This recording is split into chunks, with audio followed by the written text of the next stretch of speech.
হাজারবার আপনার নাম শুনেছি, মজলিসে বসে আপনার নাম মুবারক শুনেছি, কালিমার মধ্যে আপনার নবীর নাম মুবারক শুনেছি, মসজিদে খতিবের জবানে আপনি নবীর নাম মুবারক শুনেছি, মায়ের জবানে আপনার নাম শুনেছি, বাবার জবানে আপনার নাম শুনেছি। ও আল্লাহর হাবিব নবী, আপনার শান শুনেছি, আপনার মান শুনেছি।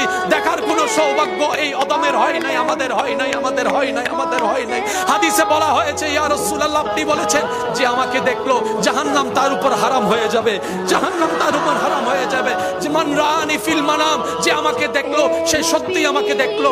ইউসুফ নবীর সৌন্দর্যের কোনো তুলনা নাই, কোনো সন্দেহ নাই, কিন্তু সেই ইউসুফ নবীও হাসরের ময়দানে অবাক হয়ে যার দিকে তাকায় থাকবেন, তিনি আপনার আমার নবী রাহমাতুল লিল আলামিন, তিনি আপনার আমার নবী রাহমাতুল লিল আলামিন।